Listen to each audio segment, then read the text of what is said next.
오늘 은혜 받을 하나님의 말씀은 사무엘상 16장 6절로 13절 말씀입니다.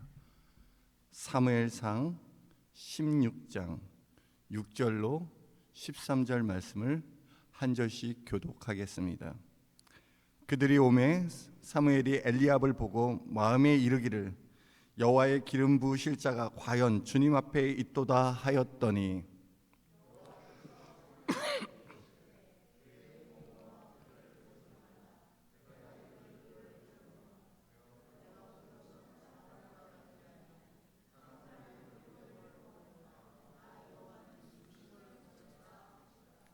이새가 아비나답을 불러 사무엘 앞을 지나가게 하매 사무엘이 이르되 이도 여호와께서 택하지 아니하셨느니라 하니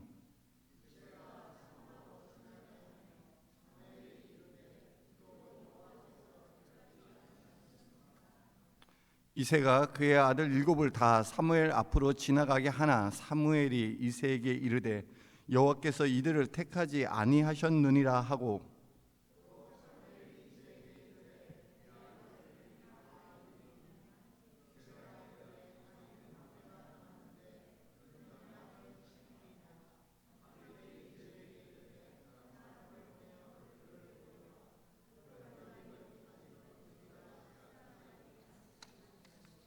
이에 사람을 보내어 그를 데려오매 그의 빛이 붉고 눈이 삐어나고 얼굴이 아름답더라. 여호와께서 이르시되 이가 그니 일어나 기름을 부으라 하시는지라.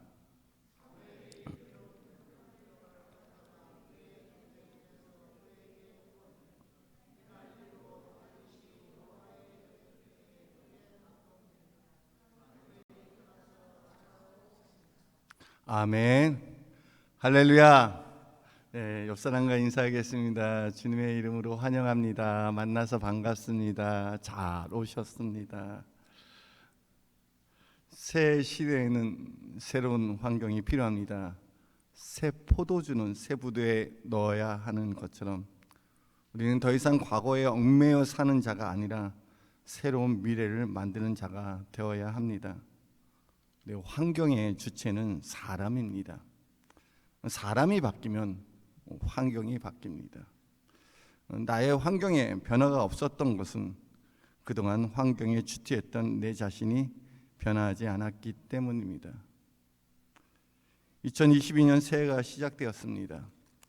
하나님께서 새 일을 시작하기 위하여 새로운 인물을 찾고 있습니다. 여러분 생각해 보세요. 좋으신 하나님께서 행하실 새 일은 분명 우리에게 소망을 주는 일일 것입니다. 하나님께서 우리에게 행하실 새 일은 분명 우리에게 복과 평강과 기쁨과 은혜를 베푸신 일일 것입니다. 왜? 그는 좋으시고 사랑과 은혜가 충만하신 하나님이시기 때문입니다. 이 놀라운 일을 시작하기 위해서 하나님은 한 사람을 찾고 있습니다. 하나님께서 새로운 일을 시작하실 때 누구를 찾아 그 일을 맡기실겠습니까? 하나님께서 찾는 사람을 통해서 새로운 시대를 열고 새로운 환경을 만들어 갑니다. 하나님께서 찾는 사람들이 있습니다. 세상에는 나보다 뛰어난 많은 인재들이 있습니다. 든 사람, 난 사람, 된 사람들이 있습니다. 든 사람은 머릿속에 지식이 많은 사람이고 난 사람은 재주가 있어 출세하여 이름난 사람이며 된 사람은 인격이 훌륭하고 덕이 있어 됨됨이가 된 사람입니다. 세상에는 든 사람도 많고 난 사람도 많습니다. 정말 많이 배운 사람들 정말 많습니다. 정말 많은 것을 알고 있는 분도 정말 많이 있습니다. 정말 또 많은 능력과 재능이 있어서 탁월하게 일을 처리하는 수많은 사람들도 있습니다. 그러나 된 사람은 드뭅니다. 인격적으로 성숙하고 훌륭하여 덕이 있어 사람다운 사람, 됨됨이가 된 사람은 그렇게 많지 않다는 것입니다. 하나님이 찾는 사람은 인격적이고 내면이 성숙된 된 사람을 찾고 있습니다. 하나님은 한번 사용했다, 한번 쓰임받다 버릴 만한 그런 사람을 찾지 않습니다. 그의 인생에서 아름다운 열매를 거둘 자를 찾고 있습니다. 궁극적인 삶의 능력은 인격으로 나타납니다. 내가 배운 지식이나 내가 배운 기술이 아니라 그 사람의 인격을 통해서 그 삶의 진가가 드러나게 되는 것입니다. 사람은 외모를 보거니와 하나님은 그 중심을 보시는 분입니다. 사람은 보여지는 것을 보고 평가할 수밖에 없습니다. 그러나 정말 중요한 건 보여지는 것이 아니라 보이지 않는 부분이라는 겁니다. 보이지 않는 부분은 하나님께서 감찰하시고 주목하여 바라보고 있습니다. 우리의 내면의 속사람에 따라서 하나님께서 그를 부르시고 사용하십니다. 하나님은 우리가 사람들이 볼 수 없는 마음의 중심을 보시고 감찰하시는 하나님이 되십니다.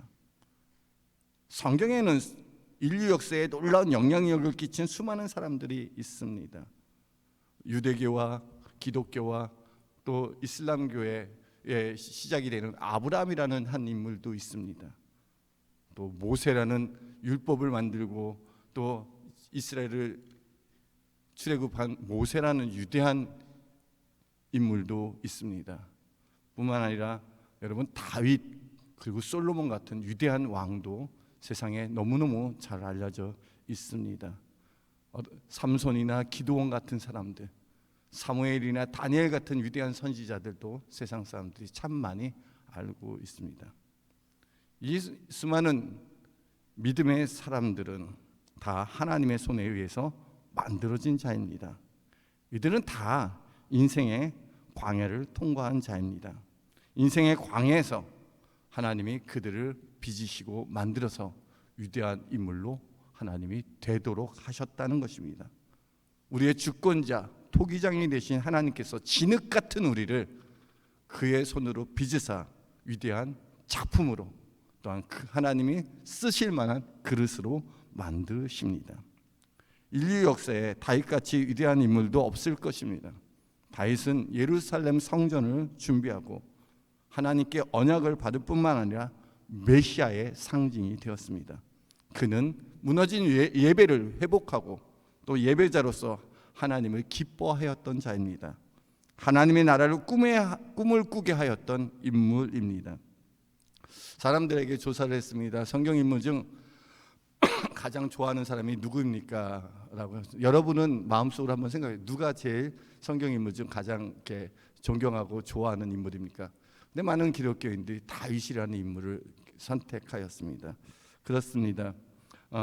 다윗은 참으로 위대한 인물 중에 하나입니다. 그의 위대한 승리와 업적은 그의 능력이 아니라 전적으로 하나님께로부터 말미암은 것입니다. 다윗이 위대해진 것은 다윗이 위대하게 태어나서 위대한 게 결코 아니라는 겁니다. 또 위대한 일을 했기 때문에 위대한 것이 아니라 전적으로 하나님의 손에 의해서 다윗이 만들어졌기 때문에 그가 인류 역사에 위대한 인물이 될 수 있었던 것입니다. 오늘날에도 하나님은 다윗과 같은 인물을 찾고 있습니다. 당시 다윗이 어린 시절에는 당시 이스라엘에 왕이 있었습니다. 그 왕은 사울 왕이었습니다. 하지만 그는 하나님께 불순종하였기에 하나님 마음에 맞는 자를 찾기로 작정하였습니다. 전쟁이 일어났습니다. 이제 전쟁에서 하나님의 뜻을 구하고 제사를 드리고 전쟁에 들어야 되는데 사무엘이 이 제사를 하려고 사무엘이 좀 늦었어요. 이 사무엘이 제사를 드려야 되는데 이 사울 왕이 자기가 교만하여 사무엘이 드릴 제사를 자기가 임의로 제사를 드립니다. 이 제사를 딱 마쳤을 때 사무엘이 딱 도착하게 되었습니다. 그때 사무엘이 사울 왕에게 말합니다. 어찌 이렇게 하나님의 말씀을 지키지 못하고 불순종하였습니까? 이는 망령되이 행하는 것입니다 라고 말씀하시면서 사무엘상 13장 14절을 보니까 지금은 왕의 나라가 길지 못할 것이다.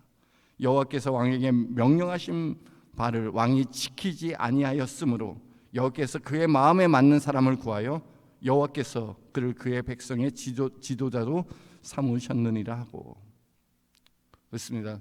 사울 왕이 타락하고 교만하고 불순종하였기에 하나님께서 자기 마음에 맞는 자를 찾아 이 백성의 지도자로 삼겠다고 말씀하십니다.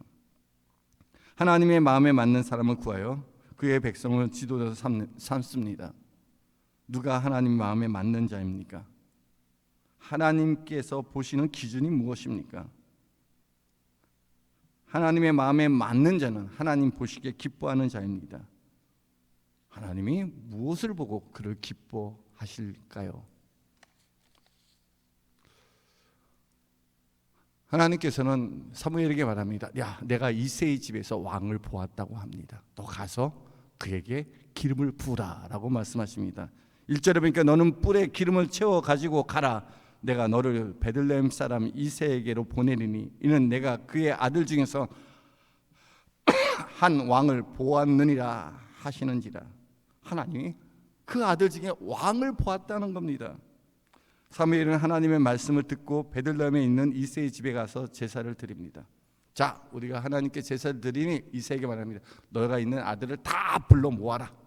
우리 함께 하나님께 제사하고 우리가 같이 잔치를 열자. 이렇게 다 가족 아들들이 다 모입니다. 하나님은 베들레헴에서 가장 평범한 가정에서 왕을 보았다고 말합니다. 아무도 주목하지 않는 장소에서 아무도 관심 두지 않는 사람이라 할지라도 하나님께서는 그 사람을 주목하여 보고 계십니다. 그 외진 곳에서 아무도 찾지 않는 그곳에서 하나님이 한 사람을 주목하여 보고 있습니다. 사람의 관점과 하나님의 관점은 분명히 차이가 있습니다. 사무엘이 이새의 아들 엘리압을 보고 기름을 부으려고 합니다. 야, 여기 여호와께서 기름 부으실 자가 과연 주님 앞에 있구나 하고 부르려고 했을 때 7절에 보니까 하나님이 하지 말라고 말씀하십니다. 7절에 여호와께서 사무엘에게 이르시되 그의 용모와 키를 보지 말라. 내가 이미 그를 버렸노라.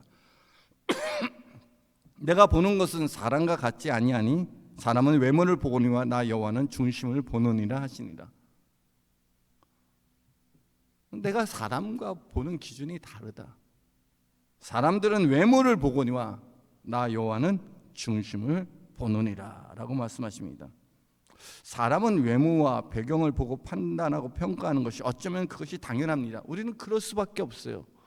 우리는 사람의 마음의 중심을 볼 수 있는 그런 눈이 없어요. 그 사람이 어떤지 우리는 딱 보면 평가가 안 돼요. 그 사람의 중심을 알 수가 없어요. 그 사람의 내면의 기품에 무엇을 담고 있는지 사람은 잘 몰라요. 그래서 우리는 외모로 평가할 수밖에 없는 연약한 자들입니다. 그런데 하나님은 무엇을 보고 평가하십니까? 그 사람의 중심을 보고 그 사람을 선택하십니다. 그래서 우리도 사람들의 외모로 사람들을 평가하기에 우리 자신도 자기 자신을 돋보이게 하기 위해요. 외적인 것에 많이 노력을 합니다. 외적인 것들을 좀 갖추기 위해서 학력도 갖추고 기술도 재능도 갖추고 또 사회적인 지위와 신분도 명예도 얻기를 노력합니다. 왜? 그것으로 자기가 평가되는 것을 알기 때문에. 또 재물과 물질도 많이 모읍니다. 그렇게 되면 사람들이 나를 인정하겠지 하고 자신을 돋보이기 위해서 자신의 외적인 것에 많은 신경을 쓰게 됩니다. 우리 정말 외적인 것에 많은 노력을 하며 살아왔습니다. 하지만 인생의 성공이 외모에 따른 것이 아닙니다. 그 사람의 중심에 따라 결정이 됩니다. 하나님께서 보시는 마음의 중심을 어떻게 가꾸고 있습니까? 우리가 정말 내가 외모를 가꾸는 것만큼 내 마음을 가꾸고 있습니까? 내가 외모를 중요하게 여기는 만큼 내가 외적인 그런 배경과 외적인 그런 상황과 환경을 중요하게 여기는 만큼 내 마음의 상태도 그렇게 중요하게 생각하고 있습니까?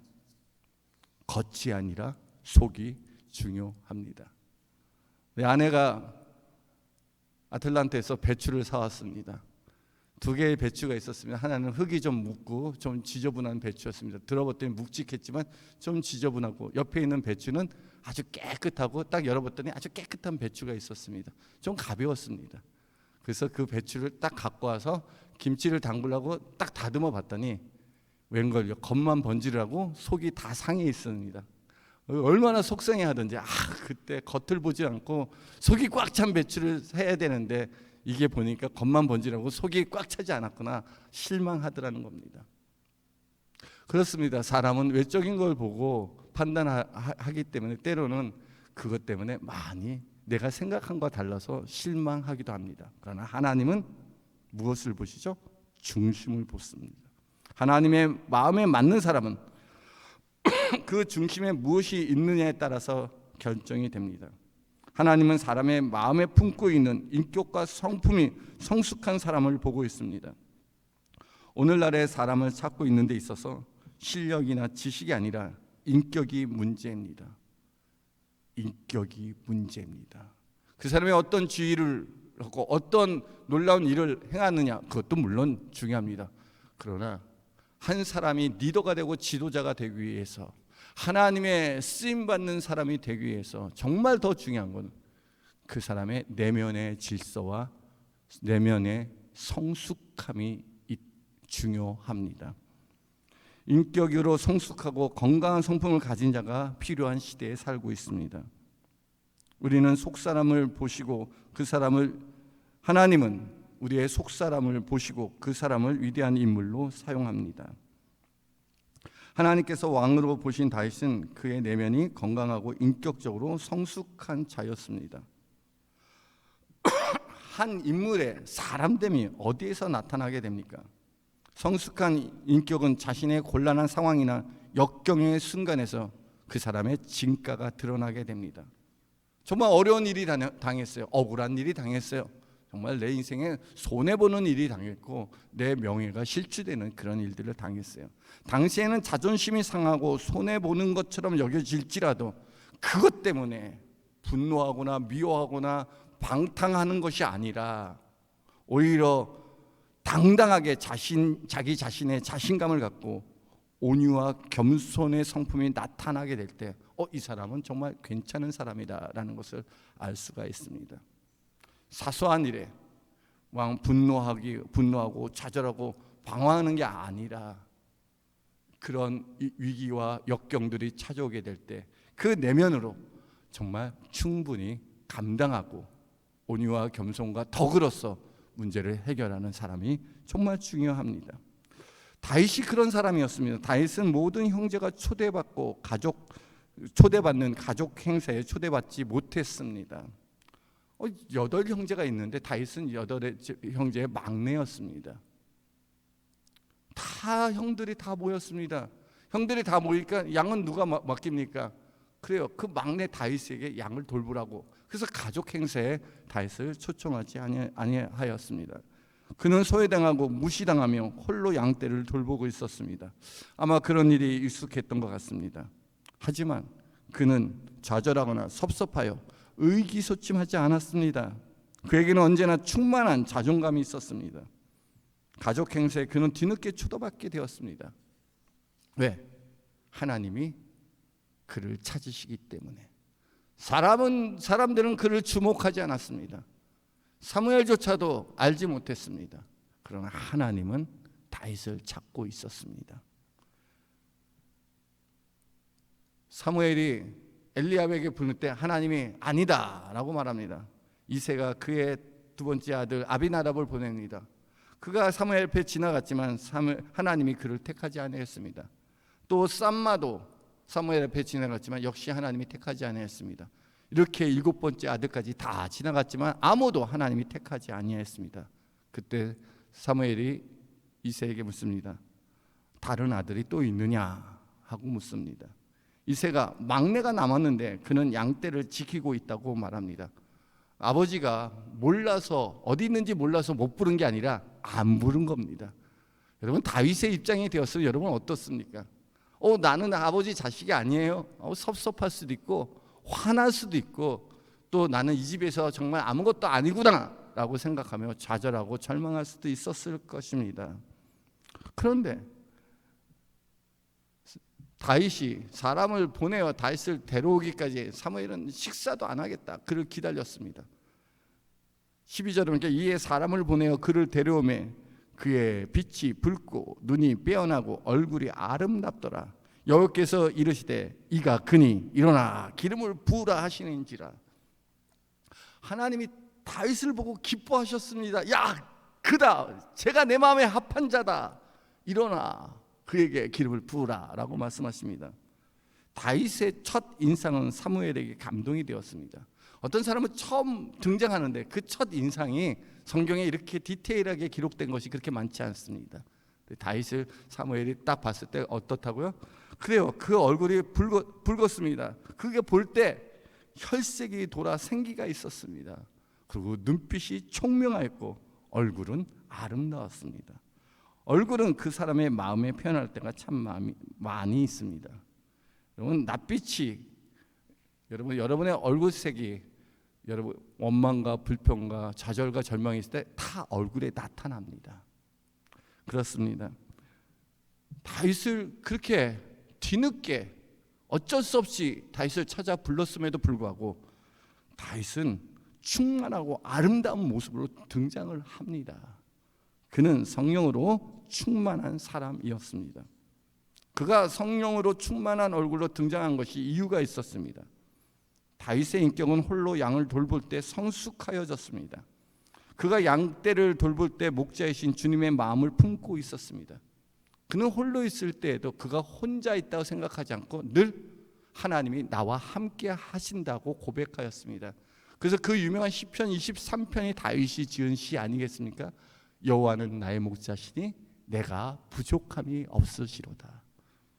그래요, 하나님을 목자로 두고 하나님과 함께 그의 인생을 살아가고 동행했던 다윗은요, 그가 목동의 자리에 있을지라도 소외되고 광야에 있을지라도 그는 그의 인생을 만족합니다. 왜? 하나님이 나의 목자가 돼서 나로 푸른 초장과 쉴만한 물가로 인도하시기 때문입니다. 그는 양떼를 돌볼 때마다 늘 목자 대신 주님의 마음을 품고 돌봤습니다. 또한 그가 책임져야 할 일에 대해서 자신의 목숨도 아까워하지 않았습니다. 그는 목동으로 양을 지키는 일에 성실하게 감당할 때 하나님의 구원을 경험하였습니다. 자기에게 맡겨진 그 양떼를 돌보는 일에 그만 목숨을 걸고 싸워야 할 일도 있었지만 그는 양떼를 버리기보다는 끝까지 그 일을 최선을 다하여 자기의 일들을 성실히 감당하였습니다. 사무엘상 17장 37절에 보니까 다윗이 양떼를 돌봤을 때 이야기를 사울 왕에게 하는 이야기가 나옵니다. 다윗이 이르되 여호와께서는 나를 사자의 발톱과 고매의 발톱에서 건져내었은즉 나를 이 블레셋 사람의 손에서도 건져내시리이다. 사울이 다윗에게 이르되 가라, 여호와께서 너와 함께 계시기를 원하노라. 다윗은 자신이 목동으로 있을 때 양떼를 빼앗아 가려는 사자와 곰이나 늑대들 같은 이런 맹수들이 올 때 그냥 바라보지 않고 그것을 무찌르며 그들과 싸웠습니다. 근데 어린 다윗이 사자와 곰 같은 맹수를 과연 이길 수 있었겠습니까? 아마도 처음에는 두렵고 불가능하다고 생각했을 것입니다. 그런데 그 일들을 성실하게 책임지고 감당할 때마다 누가 도와주셨죠? 하나님이 도와주셨어요. 내가 감당할 수 없다고 생각하는 그 일을 하나님을 의지하고 감당할 때마다 하나님이 다윗을 그 어려운 역경과 환경과 고난 속에서 건져주셨어요. 거기서 다윗은 깨달았어요. 하나님이 나의 구원자가 되시는구나. 내 원수의 목전에서 내게 상을 베푸시니 내 잔이 넘치나이다. 그렇습니다. 우리의 일상생활 속에서 찾아온 위기와 역경 속에서 하나님의 구원을 경험하셨습니까?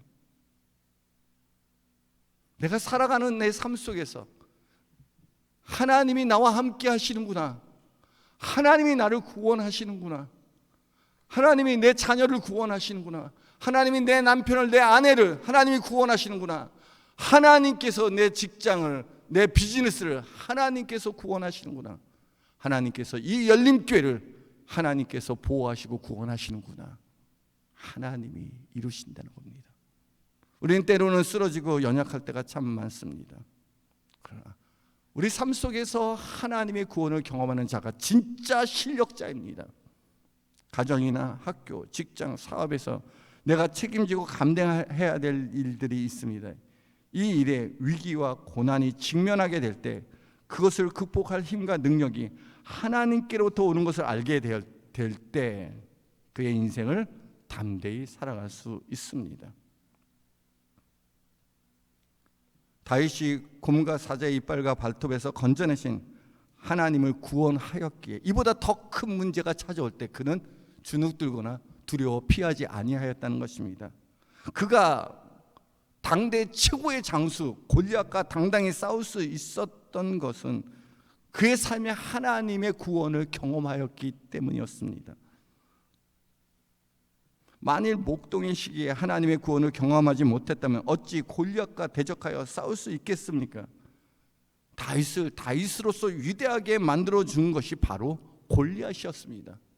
사람들에게는 골리앗이 큰 인생의 위기이고 문제였지만 다윗에게는 하나님이 다윗을 높이기 위한 최고의 기회였습니다.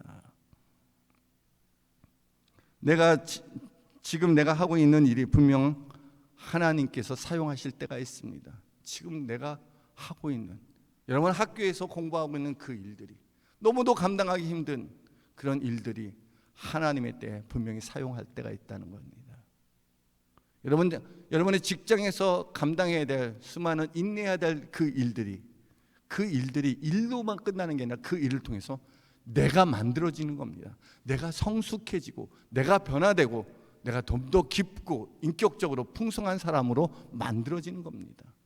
내가 지금 하고 있는 수많은 일들 가운데 하나님께서 그 일을 통해 하나님이 하시고자 하는 놀랍고 아름다운 일들을 행하십니다. 건강한 자아와 내면 세계의 성숙함은 언제 만들어집니까? 오직 하나님만 의지할 수밖에 없는 그 순간에 하나님만 의지할 수밖에 없는 그 순간이 가장 강한 순간입니다. 하나님은 다윗의 속사람을 보시는 하나님이십니다. 그를 왕될 사람으로 보시고 그에게 기름을 부어 성공하게 하였습니다. 골리앗도 이기게 하고 왕의 사위가 되게 하였습니다. 그러나 진짜 왕의 수업은 사울의 궁전에서 이루어진 것이 아니라 광야에서 시작되었습니다. 광야의 시간은 다윗의 인생에 가장 인내하며 하나님의 뜻에 순종하는 그 시간이었습니다. 하나님께서 다윗을 궁전에 머물게 하지 않고 오히려 광야로 보내사 그를 강하고 단련하게 또 왕되게끔 하나님이 친히 만드셨다는 것입니다. 내가 모든 것이 잘 되었다고 생각하는 그때가 위험한 순간입니다. 다윗처럼 골리앗도 이기고 사울의 사위가 되고 그렇게 어린 나이에 총사령관이 돼서 대장군이 돼서 전군을 지휘하는 그런 능력을 가진 그때가 다윗이 잘 될 때가 아니라는 겁니다. 오히려 그때가 가장 위험한 순간이었습니다. 모든 실패한 자는 성공했던 사람들입니다. 그러나 실패의 순간에 하나님을 전적으로 의지하며 모든 상황 속에서 오히려 감사와 찬양을 드리는 자가 하나님의 마음에 맞는 자입니다. 다윗이 하나님을 정말 기뻐할 때가 언제였습니까? 그가 승승장구할 때였습니까? 아니면 광야에 있었을 때였습니까? 우리가 성경을 보면 광야에 있었을 때라는 것을 잘 알 수 있습니다. 그 광야에서 도대체 너무 억울하고 너무 힘겨운 순간순간을 맞이할지라도 그가 사울 왕을 죽일 수 있는 기회가 2번이나 있을지라도 그는 자기의 임의대로 하지 않고 하나님께 물었습니다. 하나님, 내가 하오리까 마오리까. 자기가 할 수 있는 순간임에도 불구하고 전적으로 하나님을 의지하는 법을 배웠습니다. 그가 전쟁에 싸울 때도 꼭 하나님께 먼저 기도하고 그 일을 시작했습니다. 하나님, 내가 이 일을 하오리까 마오리까. 하나님, 내가 올라갑니까? 아니면 하지 맙니까? 하나님께서 그때마다 응답합니다. 야, 지금은 아니다. 지금은 해라. 내가 그를 너의 손에 붙여놓으라. 하나님이 그런 어려운 역경 속에서, 그런 어려운 연단 속에서 다윗은 다른 것을 의지할 수 없었어요. 자기가 갖고 있는 군대를 의지할 수도 없고, 자기가 갖고 있는 능력을 의지할 수도 없고, 자기가 갖고 있는 사람을 의지할 수도 없었어요. 오직 의지할 분은 오직 한 분, 하나님밖에 없었습니다. 여러분, 인생이 실패할 때 여러분의 마음은 어떻습니까? 그럼에도 불구하고 주님을 인정하고 사랑할 수 있습니까? 다윗은 수많은 시편을 통해서 그 어려운 역경과 환경 속에서 내가 오히려 주님만을 찬양합니다. 나의 힘이 되신 여호와여, 내가 주님을 사랑합니다 라고 고백하였습니다. 인생의 광야의 시간, 때로는 인생의 실패의 시간, 때로는 우리가 정말 어렵고 이제 끝났다, 이제 더 이상 아무것도 할 수 없다라고 생각하는 그 순간이 오히려 내 마음이 하나님께로 맞춰지는 시간입니다. 우리는 너무 연약하고 소외당하고, 우리는 너무 연약하여서 소외당하고 인정받지 못하면 자신감을 잃어버리고 낙심하게 됩니다. 또 내가 가지고 있었던 부와 명예 그리고 건강을 잃어버리게 되면 절망의 수렁에 빠지게 됩니다. 차라리 없었다면, 차라리 내가 이 물질이 없다면, 이 권력이 없었다면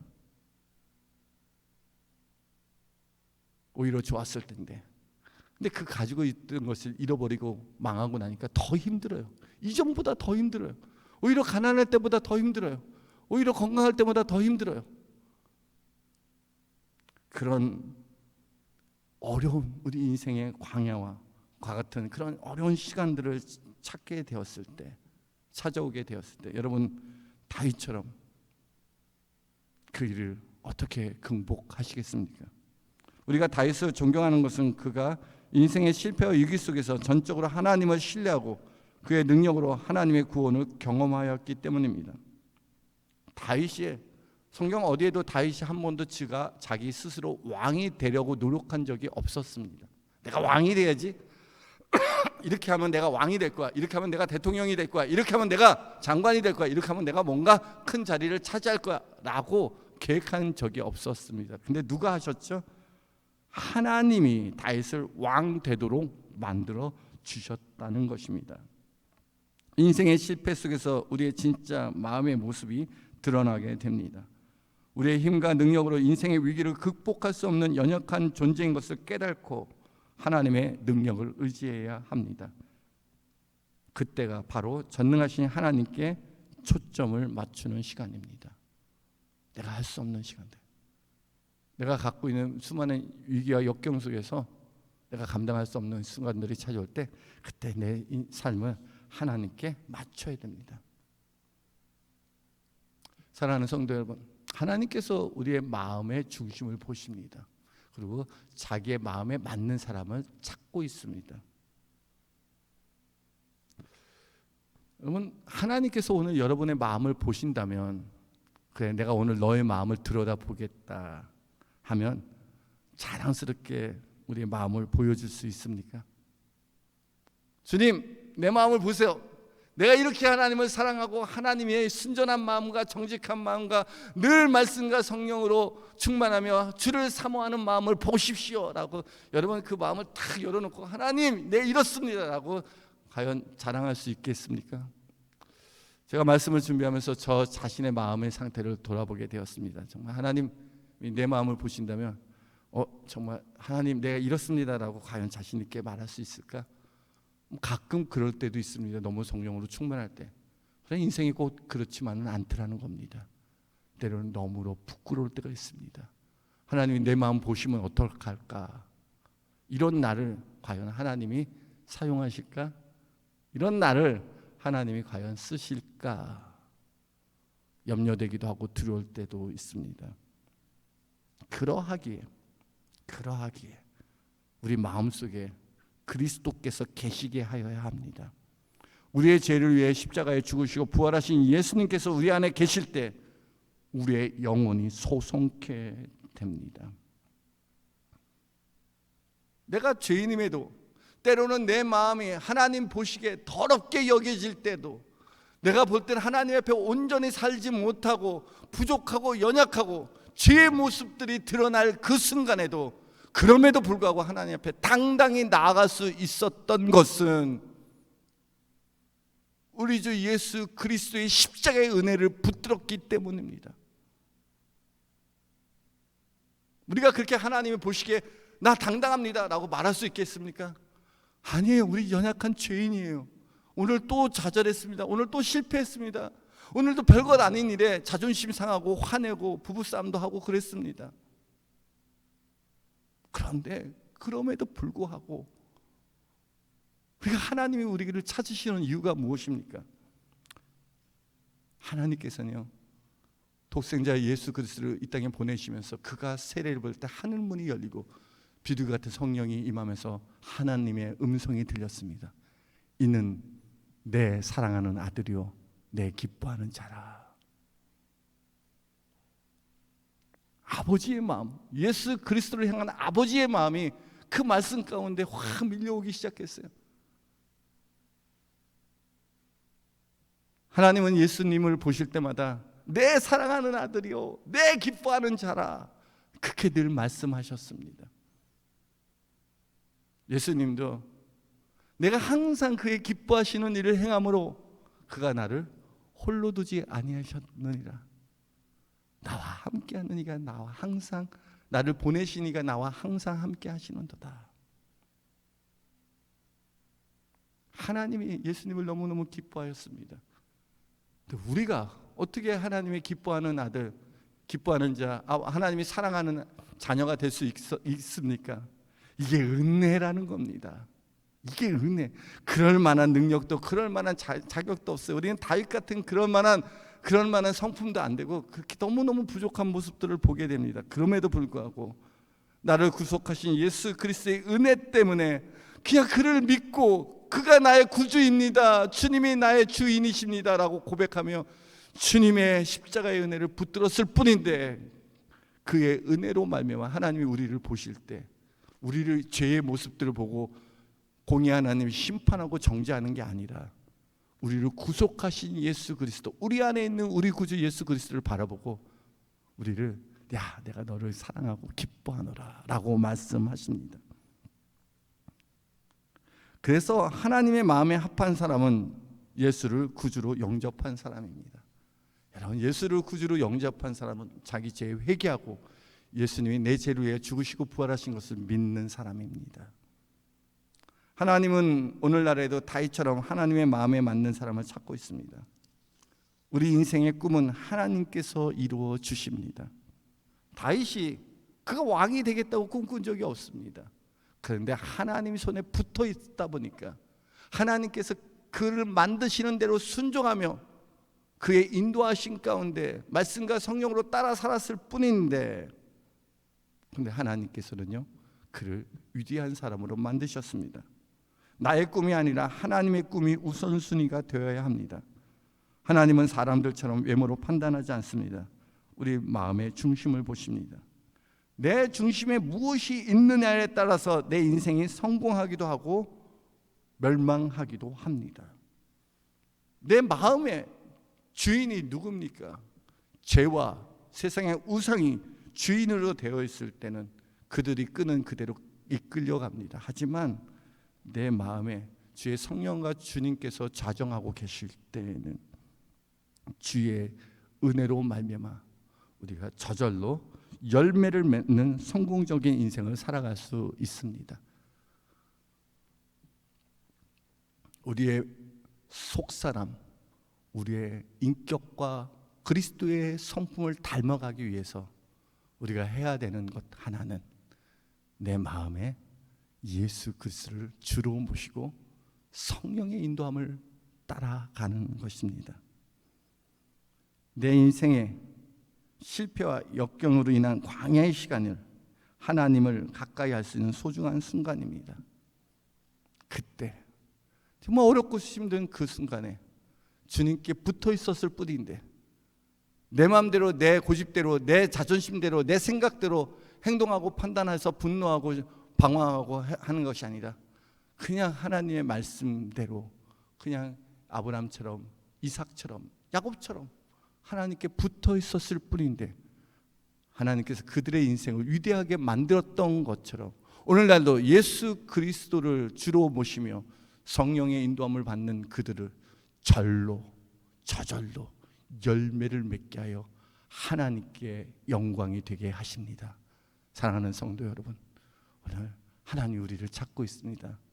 내 안에 그리스도를 말미암아 성숙한 인격으로 하나님의 사랑과 덕을, 그의 생명의 빛을 바라는 우리 멋진 열린교회 성도가 되기를 주님의 이름으로 축복합니다.